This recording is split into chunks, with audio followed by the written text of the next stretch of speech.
everyone, and welcome to our webinar today, The State of Workplace Mental Health in 2024. We're honored and grateful to have you here with us, and we're just going to give everyone a minute to log on. We see all of you joining onto our Zoom space, and we will begin here in just a moment.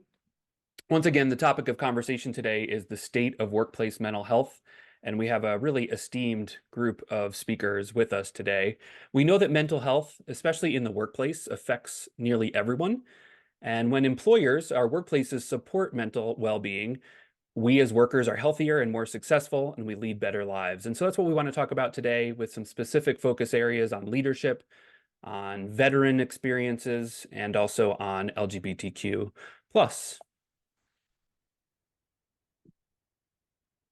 Just a disclaimer before we get started, the views and opinions expressed in this webinar are those of the speakers themselves and do not necessarily reflect the opinions and views, the positions of HealthLinks, our program, the Center for Health, Work, and Environment, or the Colorado School of Public Health.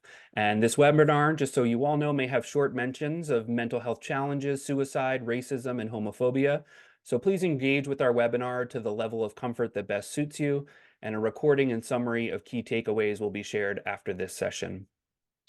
We always start with a land acknowledgement before our introductions, and I will read that today. As we gather in this virtual space, we honor and acknowledge that the University of Colorado's 4 campuses are on the traditional territories and ancestral homelands of the Cheyenne, Arapaho, Ute, Apache, Comanche, Kiowa, Lakota, Pueblo, and Shoshone nations. Further, we acknowledge the 48 contemporary tribal nations historically tied to the lands that comprise what we now call Colorado.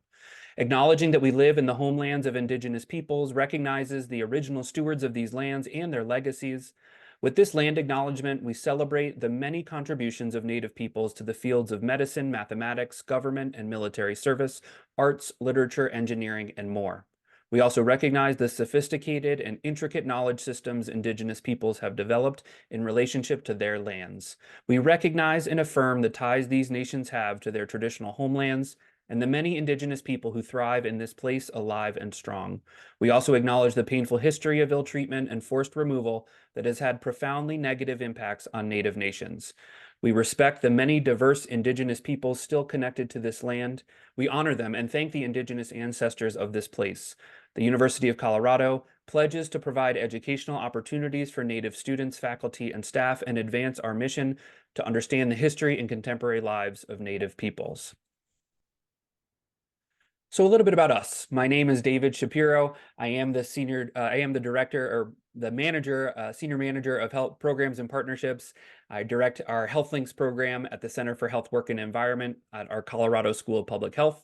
Our center, the Center for Health, Work, and Environment, is one of 10 total worker health centers of excellence funded by NIOSH, the National Institute for Occupational Safety and Health at the CDC.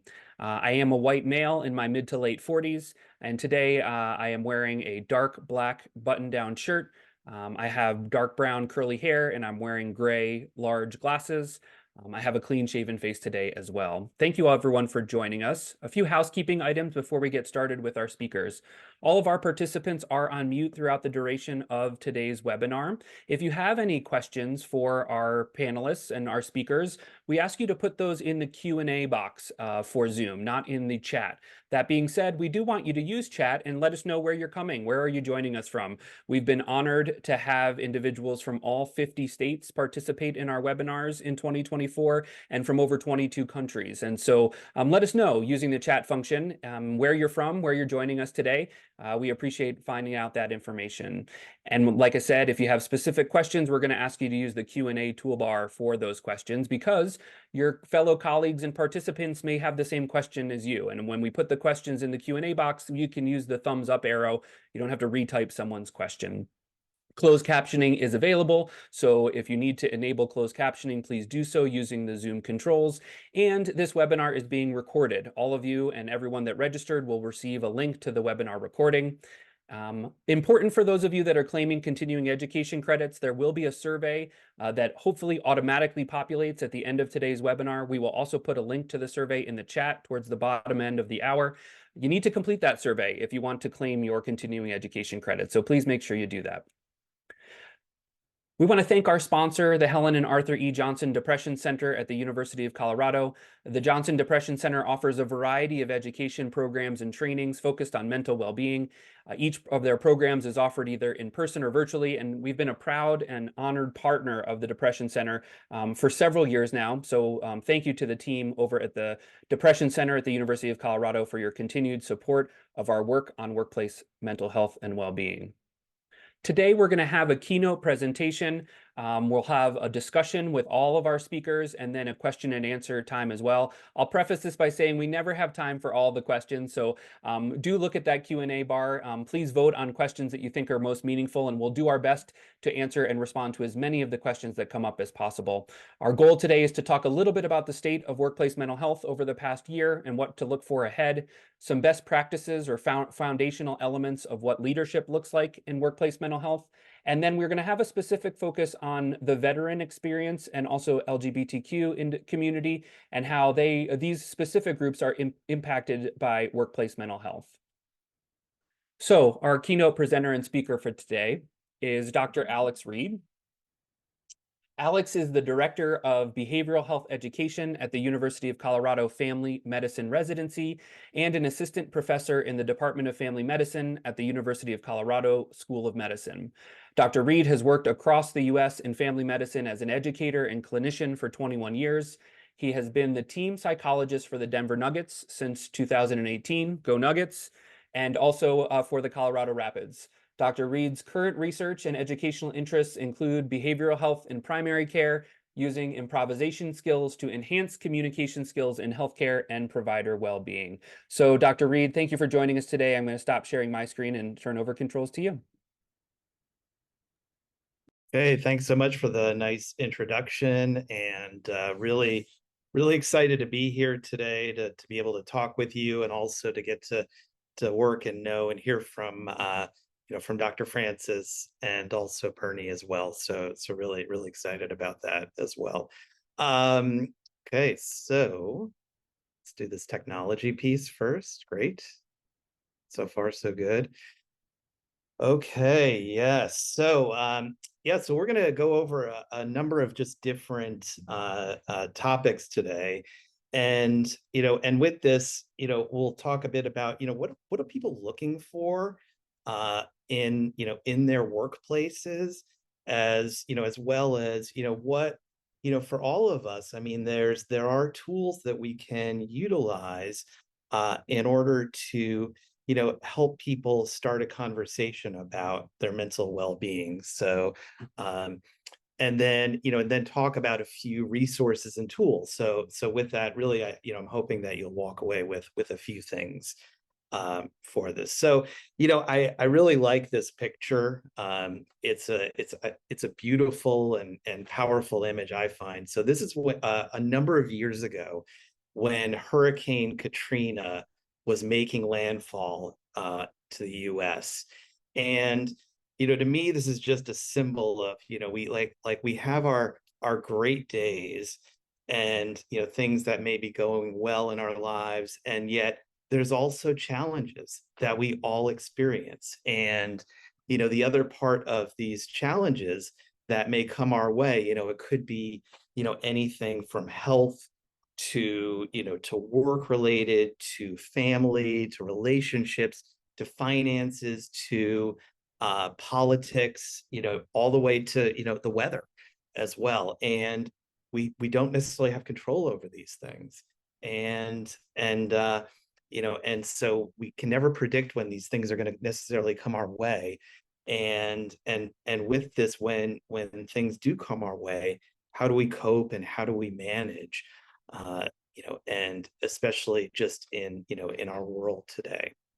So so first, just a little bit of the landscape of generally what do things look like across the US. And since I'm in Colorado, I'll focus a little bit on just a little bit of information about Colorado. But you'll see this resource, and I'm gonna I'll give you everyone can get access to my slides. I think that's correct, David. So people can utilize these tools as well and check out some of these resources. But first, you can see here nearly 1 in 5 American adults of us will have a diagnosable mental health condition in any given year. And uh, and 46% of us will meet the criteria sometime in our life. And half of us will develop this by the age of 14. So this is a big deal, and we are all, at risk. So just like we are at risk for, various health conditions, same within the mental health sphere. And finally, just like it can be interesting, it's so cool to see as people were logging in and saying hi from where they're from. Where does your own state rank in terms of both the prevalence of mental health and also, so we're not great, we're not terrible, we're kind of in the middle. Could be interesting for you to see where does your state rank, because that also plays out in the workplace in terms of what are the resources available for, as an employee or as an employer. And the other thing too, like when our mental health is affected in some way, where maybe, it's our emotions or how we're thinking, maybe it's how we're sleeping, can have an effect on our job performance. It has effects on how much we are able to engage with our work, or how do we communicate. And that, really there's some really interesting and dramatic effects that happened during COVID as we suddenly moved to for many of us, a virtual workplace. Mental health can affect our physical capability. How much, how, if I didn't sleep well the night before because I'm thinking about finances, or, I'm worried about, the health of my mother-in-law, and I'm not sleeping, then, well, that may affect how I show up at work as well. And, certainly, just looking, for example, at depression, we can see here that, even after taking other health risks like smoking and obesity into account, employees at high risk of depression had the highest healthcare costs during the 3 years after an initial health risk assessment. And there's a lot of research out there looking at, like, what is the cost of, let's say, depression to a country, and it's really high. It has dramatic effects, because it's also something that we can't necessarily see. It's different than, let's say if you have break your leg or something like that. Okay, so so first, I want to share a little bit, because I'm coming to this talk as someone who works in multiple mental health or multiple workplace settings, and one of my settings is with the Denver Nuggets, which I never expected to be in my life. Like, I still feel like an imposter there, even after I've been there for a number of years. It's very surreal. And it's also pretty fun as well. And I'm grateful to work with a team that is really friendly and nice, and have been really supportive of me. So but just sort of, how did this happen in this particular workplace? Well, a group was formed by the National Basketball Association called the Mind Health Group, and you can look their information up. So they have great resources available, especially for this month. So for Mental Health Month, and so anyway, so this group put together, recognized that athletes, that the players, that the team, coaches, really the whole group, could benefit from mental health, raising mental health up in the workplace. And so with that, the NBA Mind Health program really pushed the NBA and the players' unions and associations to start shoring up their mental health services and access for the whole team. And so with that, the NBA Mind Health then recommended, and it eventually became a requirement, that all teams have a psychologist. So that is a requirement that they have, and they also are required to have a psychiatrist available as well. And so so it's a really interesting workplace setting. So, for me, I mean, I was invited to join. That's a longer story, but I'll show a little bit of how I came to be in pictures in that, I showed up and, they invited me and asked me to be a part of the team. And so here I am, donning a uniform and kind of tucking in as I'm coming off the bench because I was called in. I was actually called in to be a part of a particularly special event with the Nuggets. And so what I was called up for was to actually be in the team photo. So uh, um, Austin Rivers was out sick that day, and so the our equipment manager came up to me, handed me that uniform, and said, "Doc, I need you to be in the team photo." And I said, "Of course, I'll do that." And so as you can see here, it was a pretty surreal experience where there I am, part of the team. Never expected this in my life. They actually, I'm not that tall, so they did have me stand on a box, but with that, I mean, it was really quite an experience to suddenly be a part of this team and work with them. And transitioning, we know, and I mean, the NBA is a good example of this, where people they want their psychological well-being, like they want to be well, and they want this to be acknowledged and within the workplace. And so this was a really interesting survey that came out from the American Psychological Association from 2023. And in general, things are pretty, or there's important things to pay attention to. First, that people want to be in an organization that values their emotional and psychological well-being. It's important. And so yeah, here's a little picture of me doing some well-being work with the players. So I was running them through a meditation and mindfulness exercise. So furthermore, 92% of the folks filling out this survey said that they want their organization to provide support for employee mental health. And finally, said that they want to work in an organization that respects the boundaries between work and non-work time. Because in this virtual world, right, you can be working all the time at all hours. You get those emails from your boss saying, like, I need this report yesterday, and you receive this at midnight. So, but it really is a big deal for folks. And the other good news in general is that people are they're getting support from their employers.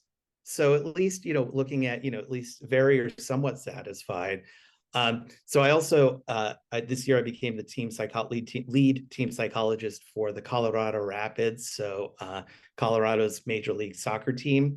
And so you can see here's another picture of me. I'm leading another mindfulness exercise. So people like crashed out on the floor, and they definitely had a lot of fun afterwards. I mean, during this there were also quite a few snores, which was to me a good sign that they were at least getting pretty relaxed. But also, continuing with just the support that people are receiving, they're getting information from their employers about available mental health resources. So also a really good sign. And then, finally, people, they're getting help from their employer to develop and maintain a healthy lifestyle. So really, good things, like we're seeing companies shifting and raising mental health as a priority. It's important to keep in mind, though, that challenges do get in the way for people, and so and this can create distress for them or how they interact with others. In general, like it's when things are getting in the way, it's lasting for a while. So like when you're seeing this with someone where it's like they're not like they're not their normal selves, things are not going so well for them, keeps happening over and over. So these are signs when you're just seeing that challenges may be getting in the way. And so I really like this one approach to think about, for all of us in a workplace, how can we approach our colleagues that may be struggling? And so this is a model created by a colleague and friend of mine, Dr. Belinda Fu. and it's called the AAA model. And I really like this one. And the first is just attuning, the idea of, knowing what's going on for you, but what might be also going on for others, as much as you can, gather without, of course, being too pushy or, pushing boundaries. But the second is just the idea of affirming. So, knowing what, validating what the challenges that may be going on for you, but also validating what might be going on for others that you're working with. And then finally, the idea of advancing. And that's, the idea of working together to move conversations forward. And that may be, helping people to get connected to the resources that an employer may offer or that, may be offered within the community. So, some other just sort of attuning strategies, setting aside time with no distractions, offering an observation. You can see through this, see this. I've noticed that you don't seem like yourself lately. You seem to be keeping to yourself and are less talkative than usual, getting background information on people, what's been going on. And, how have you been doing? How have you been feeling? I mean, this is something I ask players, like, how are you doing? No, I mean, really, how are you doing? And, if that's the right time, they may share something or they may say, now's not a good time, doc. Okay, I'll respect that boundary as well. So, and even if there's the opportunity to do a little bit of a deeper dive, like, whoa, you've got a lot going on. Of everything that's going on, what's troubling you the most? So, yeah, letting people share, I mean, workplace, it's an important social place. So, allowing people to share as much or as little as they want and listening carefully, it makes sense that you're frustrated about this. And how have you been trying to handle this? And what do you think would be helpful for you as well? So really, being curious without telling people what they need to do. And then finally, would you like me to help you problem solve or connect you with additional support? So offering people a yes, no question. So they don't necessarily have to do that. So I wanted to just go over a few additional tools for well-being, and I'll go through these pretty quickly. You'll have these resources. The first is just doing something pleasurable. We know that when people schedule pleasurable activities, it makes them feel better. And it's as effective as cognitive therapy and even some antidepressants. The second is mindfulness and meditation. The research is getting boring on this in that it can just be so useful for so many different things. Yoga can also be very helpful as well. This is a great app that's a freebie called COVID Coach, and it comes from the VA. And it's just a wonderful resource with lots of different pragmatic and useful tools. Exercise, like if we could take the benefits of exercise and put that in a pill, all of us would take it every day. So super helpful for mental health. The three good things, this is an interesting one where you just write down, three things that went well. And it's really kind of like a gratitude journal. And in doing so, we know that this can actually help people to feel better. Here's an interesting study done a number of years ago, looking at those who did it versus those who wrote three good things, and doing this just for 1 week, people reported a reduction in depressive symptoms. I don't know why I have that picture of a wolf howling. I think it's just there. So the other thing, this is a really cool article that just came out from the American Psychological Association's journal, American Psychologist. And it's the idea that, there are lots of tools out there that are in our everyday lives that we can bring in that can help reduce symptoms of psychiatric disorders. And the big ones from that are, things like,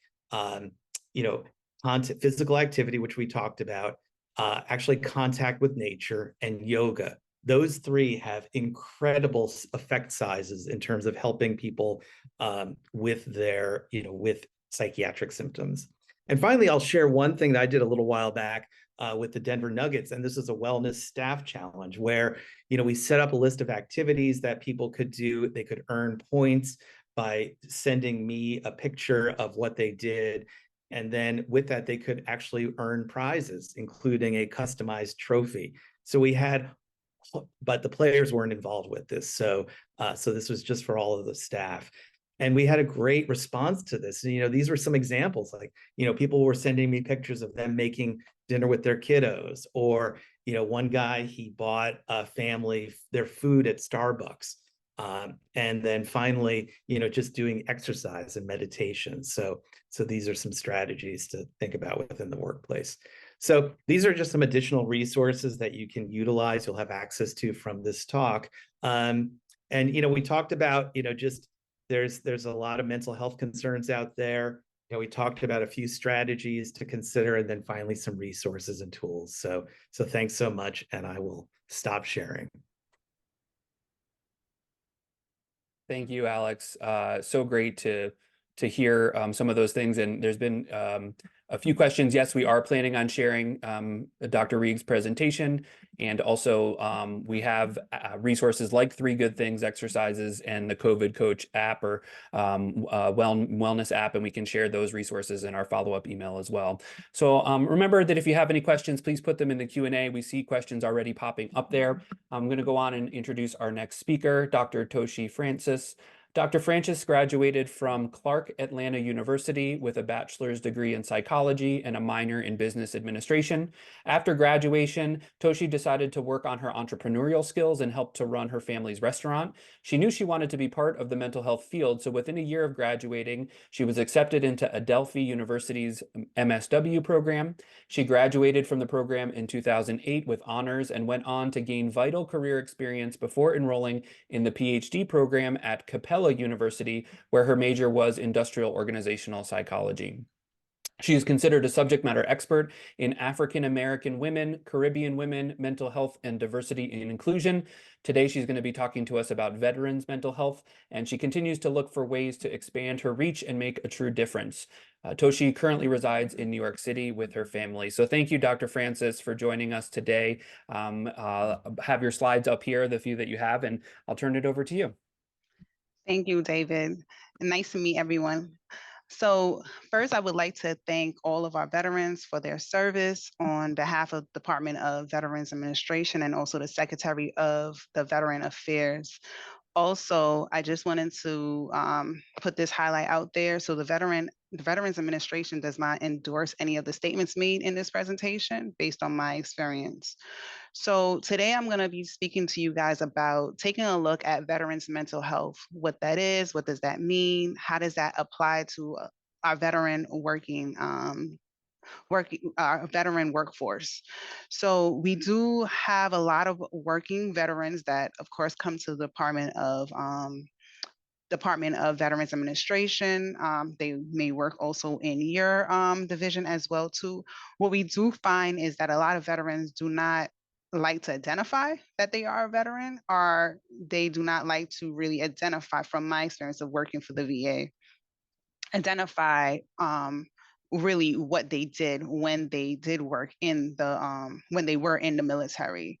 And what happened. And a lot of times it's because of what the experiences were. They may not have been very nice experiences for these veterans. So when they come into the workforce, it's very hard for them to identify what has happened. So when we take a look at veterans' mental health, a lot of times we got to look at what are some of those risk factors that might highlight what veteran workers may be dealing with. Some of those risk factors is homelessness. Homelessness is at the highest, I would say, right now. I work in New York City at the Bronx VA. A lot of our veterans, even in Department of Veterans Administration at the Bronx VA, I deal with a lot of our workers who are currently homeless, either sleeping in their cars in our parking lot and having to try to get them rehoused so that they're not dealing with homelessness. And a lot of times, a lot of those veterans who are dealing with homelessness, they also are dealing with a mental health diagnosis. Sometimes those diagnoses might be PTSD. A lot of times it might be a TBI, traumatic brain injury, that they might have experienced. Sometimes there might be substance abuse concerns that they may be dealing with, and we might need to try to get them referred. And of course, these are veterans, as I stated, that may be working with us through the VA. Some of the challenges that they face are legal and financial challenges. Going off into the military, they weren't really trained on like, how do you handle legal matters? How do you handle your finance? So coming back, a lot of times they deal with those legal and financial challenges. Also, what we find is that recent discharge from the military can be a hardship for a lot of our veterans. So they may get discharged from the military, they're looking for housing, and they're also looking for work. So they deal with those challenges a lot. And we've seen an increase within the last few years. Unemployment has been a strong challenge for their mental health. The strain on the relationships with their families and friends has also been a challenge for them as well too. What from my experience I've found is that a lot of family members don't understand the experiences that the veterans have experienced when they were at war, if they went to combat, or if they may have dealt with any challenges, whether it's MST, military sexual trauma, when they were in the military, or if there was IPV, intimate partner violence. And one of the things I want to highlight before I talk about protective factors, the VA tries to work with a lot of the veterans and who have dealt with MST. We've seen an increase in veterans speaking about the MST that they've experienced. More so, a lot of our men are speaking up more now about the MST that they've experienced, and then also the IPV they've experienced, because we were seeing more women speaking about MST as opposed to men, and now we're seeing more men speaking up about the MST experiences that they've had. Some of the protective factors that we've seen that have been helpful for a lot of our veterans who have dealt with homelessness, particularly mental health concerns and substance abuse concerns, is being able to get access to mental health care and also health care. So based off of the veteran's status, their discharge status, that sometimes plays a factor on them being able to get mental health treatment, because if they have a certain discharge, a lot of times that will result in them not being able to get the healthcare needs that needs to be met, are their mental health care needs. So a lot of times I tell a lot of veterans from my experience, try to reach out to the Veterans Benefits Association so that we can be able to look at what is your discharge status and the challenges that you face with your discharge status. But those veterans who are discharged, honorable discharge, a lot of times they're able to access the mental health care at the VA, sometimes free at cost, depending on their income.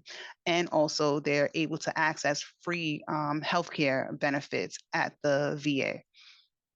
A lot of protective factors also pertain to being able to be connected to outside agencies. So we have Services for Veteran Families, which is an agency that they get funding from the VA. So they're able to connect a lot of our veterans to mental health treatment, help them with subsidies with regards to like first month's rent, security deposit, the security deposit, broker's fee, first month's rent. So there's a lot of resources that are able to be placed in that veteran's hands when they're dealing with these challenges pertaining to their mental health. And other protective factors has to do with their social and emotional well-being. So making sure that the strained relationships that they have with their family and friends, or even sometimes we might have concerns that they have with their employers, we try to help them to get reconnected back with those entities so that they can be able to stabilize their mental health.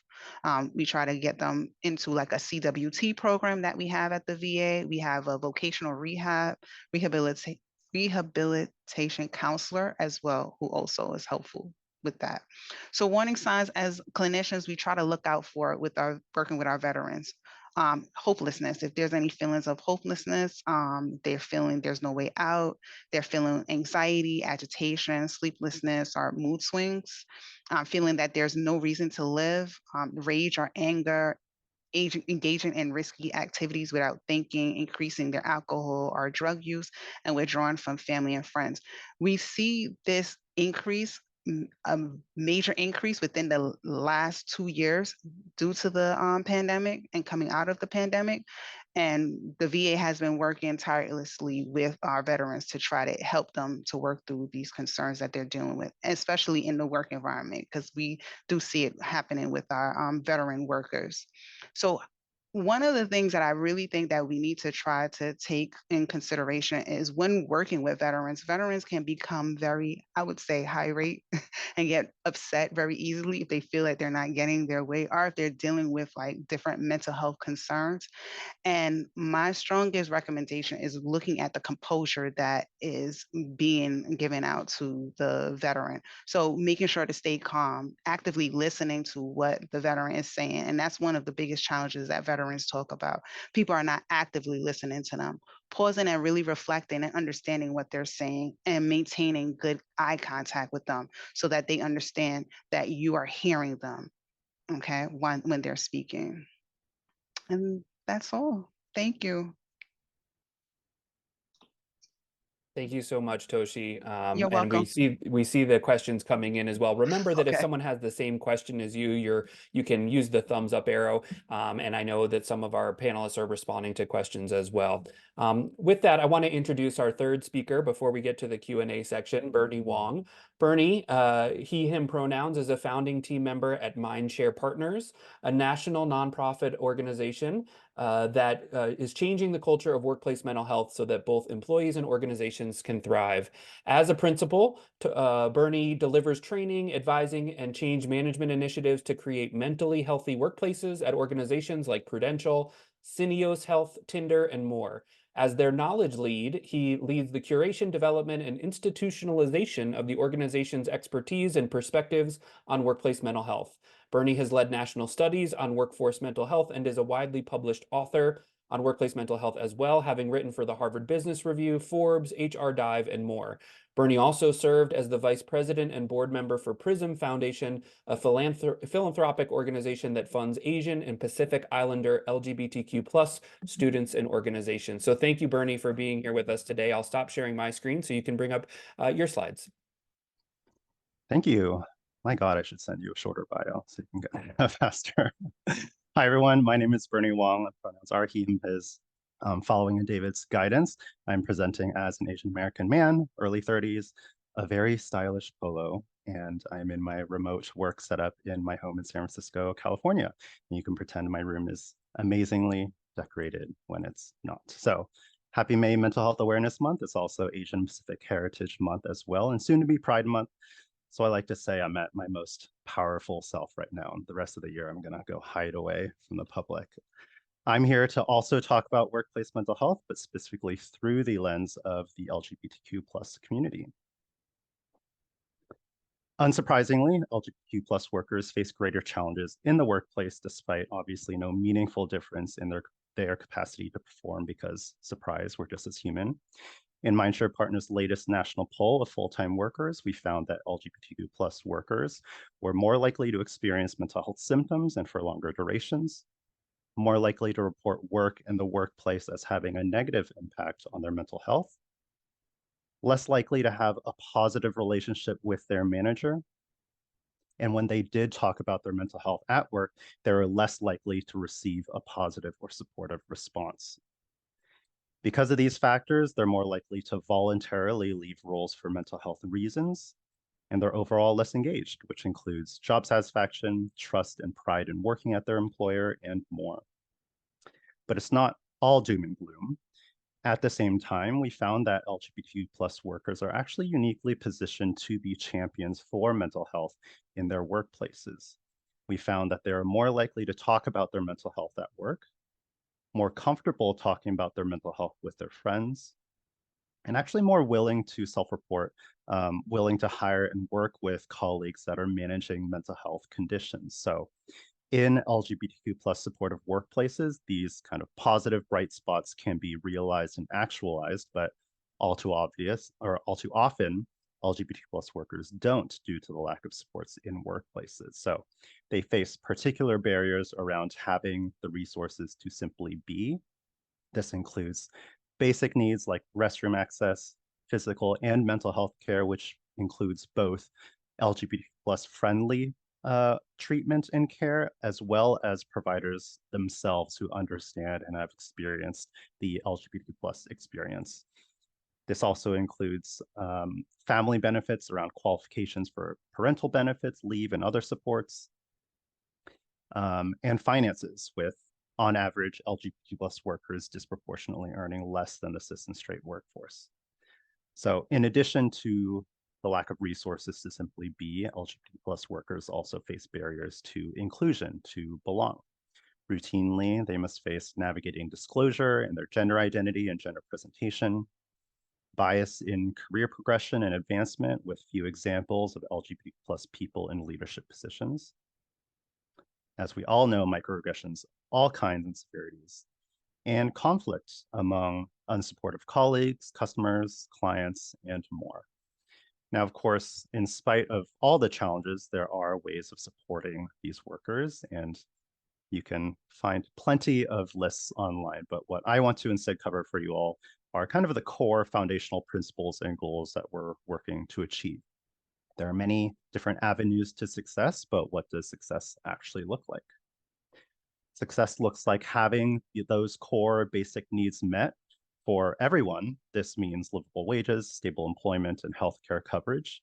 For LGBTQ plus workers, this means the same thing, but more specifically through the lens of gender-affirming care and healthcare environments that are open, inclusive, supportive, and tailored to the LGBT plus experience. Success also looks like celebrating LGBT plus people because of the historical and still very much present ostracization, alienation, and villainization of LGBT plus people. Success means that the LGBT plus experience is normalized, or what I like to say, almost anticlimactic, where pronouns, sexuality, gender presentation, family composition isn't something that an individual is burdened with spending the extra time and energy hiding and disclosing and managing and navigating in different contexts with different people. Success means that LGBT plus workers have a voice where they play an active role, an input in the development of the LGBT plus resources and strategy. And success means that employers are making tangible investments in the time, people, and resources towards this population alongside other kind of marginalized populations within their workforce.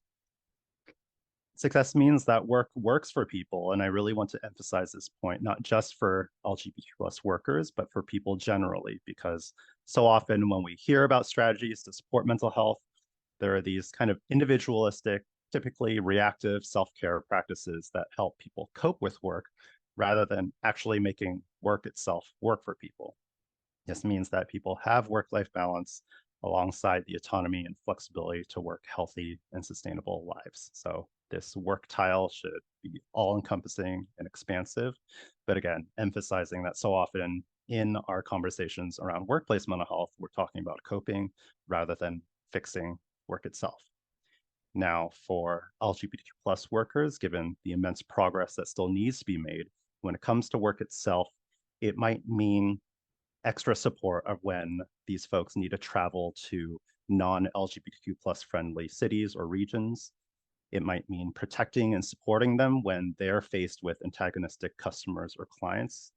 And it can also mean investing in education and accountability mechanisms for people within your organization who do not create those inclusive spaces.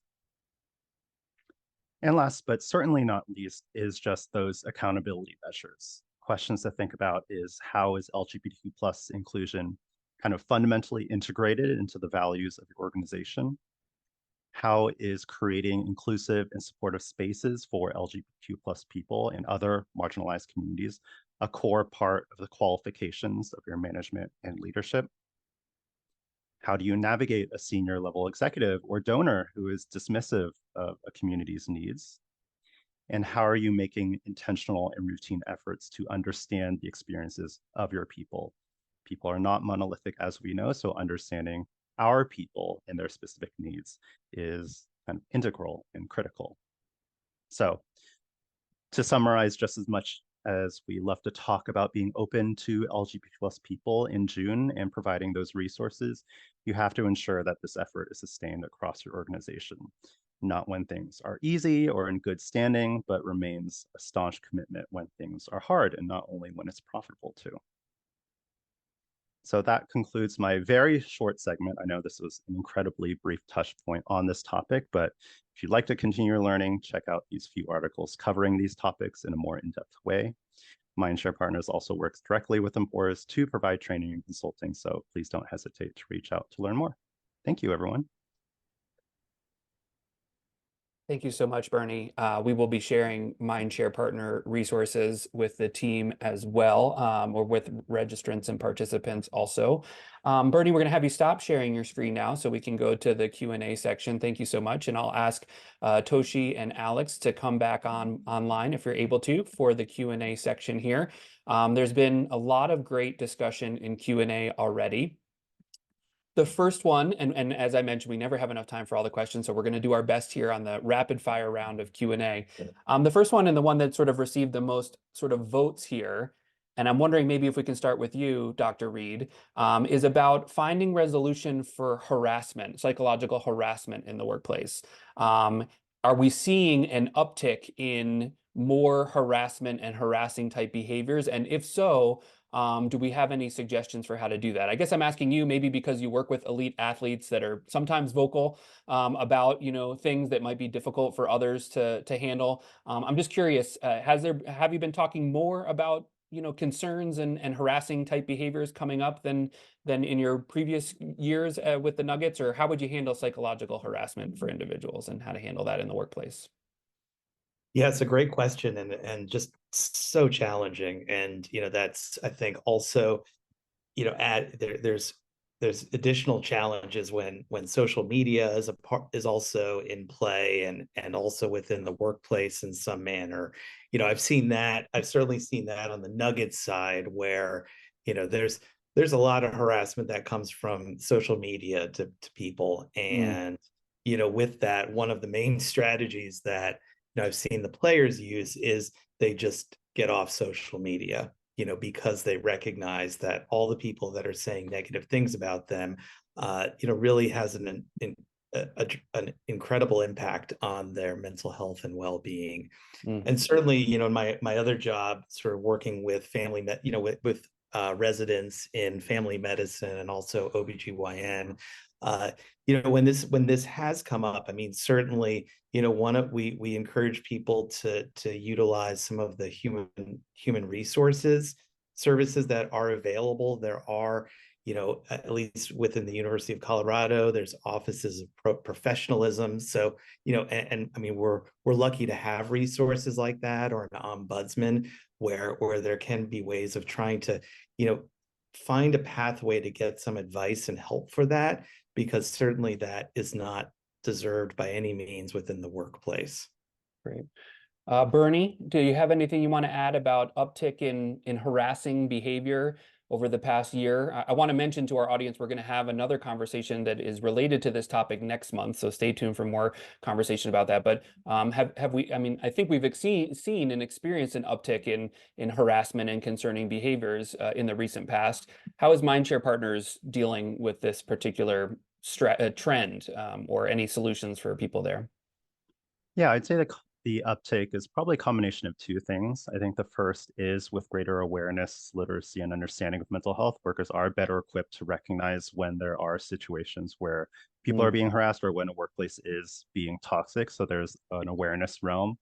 I think the second is speaking from a DEI lens. Unfortunately, given specific elements of the political environment, there are some subsets of our population that have felt enabled to be more open in their discriminatory and harassment behaviors. And our message is that despite some of the conversation and pushback against DEI, we did a recent poll that people still highly value fairness and equality at work, no matter how you label and package it.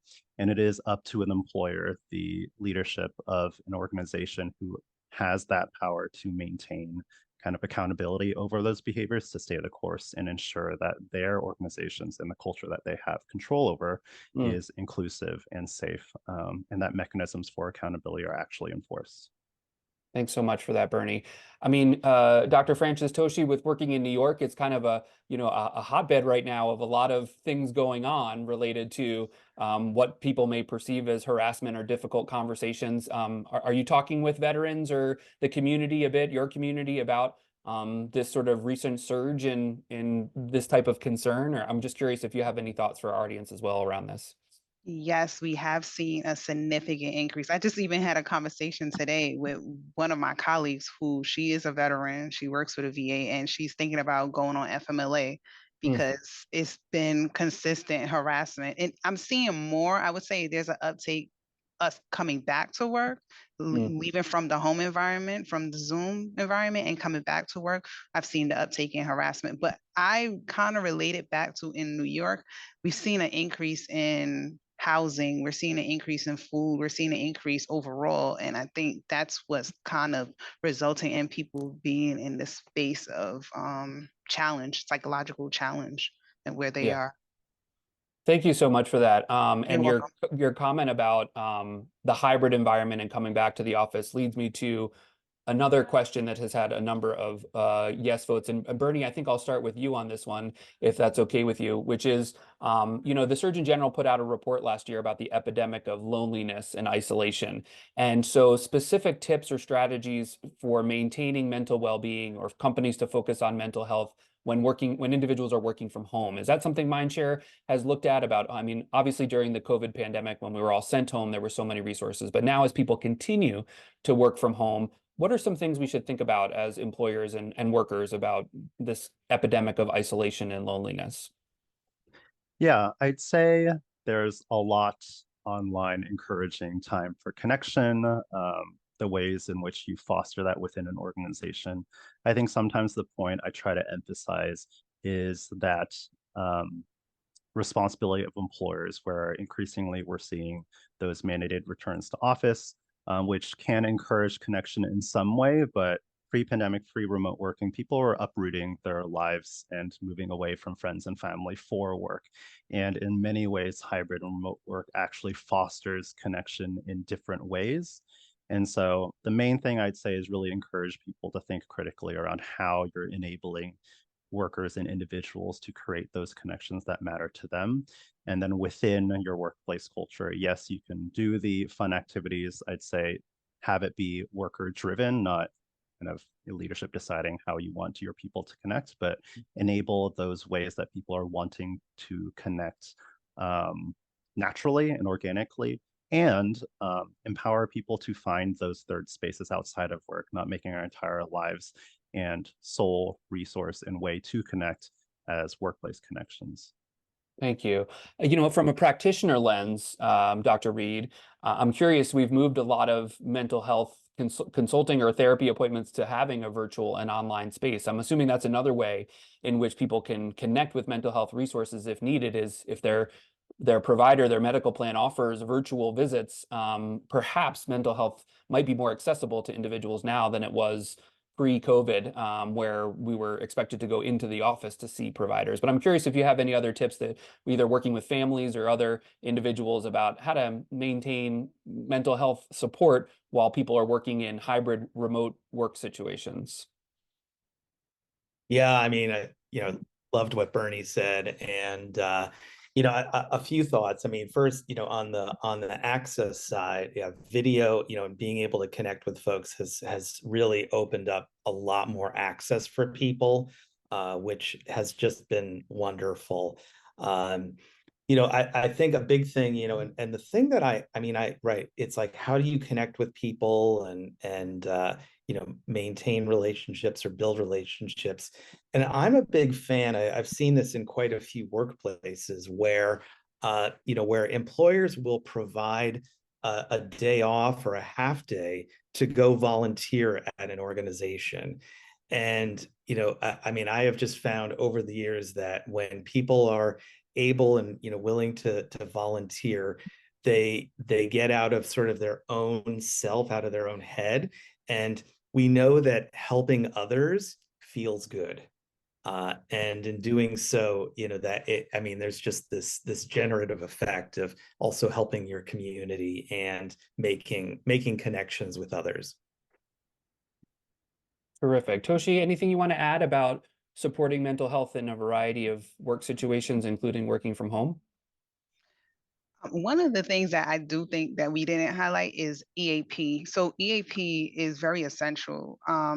Some people feel comfortable with reaching out to their EAP persons, even from home. You can be able to reach out to that person, and I find that it's very helpful to reach out to the EAP person so that you could be able to get some short services when dealing with challenges when it has to apply to mental health. Terrific. Um, let's see here. We've been talking a lot when we talk about the total worker health approach. And for those of you that aren't as familiar with it, it's really the integration of safety principles at work along with health and well-being. And so one of the ways in which we have interacted and engaged with more human resource and safety managers than ever before is talking about psychological safety, the ability to speak up and say things when you see something going on that's wrong or see something going on that's difficult. So, Toshi, you spoke briefly about people sort of, being able to speak up as a veteran and that being a challenge. I'm just curious, in the vein of psychological safety, encouraging supportive places where people can talk about things that are different. I know you talked about it from a clinician lens about how to stay calm and some of the other strategies there. What other elements do you think from a workplace standpoint people should be considering in terms of creating a space or a psychological safety environment where people feel comfortable disclosing things? I would speak from like a leadership perspective. I think that a lot of times leaders need to be more open to hear their employees, especially veterans. I find that a lot of our veterans struggle between serving, being in the military environment, and then returning back and trying to really get themselves acclimated back to the community and understanding like who they are and their self-identity. So I think that that's something that we need to look more at. We're seeing more and more veterans coming back. I'm seeing more and more veterans coming back and needing services, but facing a lot of challenges in the work environment and coming back to us at the VA and saying, I need FMLA because I can't handle it. So I do think that leadership has to be a little bit more open to our veteran population and understand they've been through a lot. It doesn't get spoken about really in the community, but I hear it, I see it, and it's very challenging. And a lot of times the family members are not that open. The family members are closing the doors and their friends are closing the doors and then they're in our shelter systems. So it's really interesting. Dr. Reed, I'm wondering if you work with some people who are, leaders, big personalities, icons, if you will. We hear a little bit about MBA efforts, but it seems to me like we're starting to see more athletes come forward, whether that be Michael Phelps, Naomi Osaka, additional, athletes that have come. Simone Biles comes to mind. Is this a conversation going on amongst individuals that you're working with about how they personally may consider sharing their own mental health story? I'm curious more than anything else. A great question. And, it's been really interesting to see. We're seeing players talking about their mental health.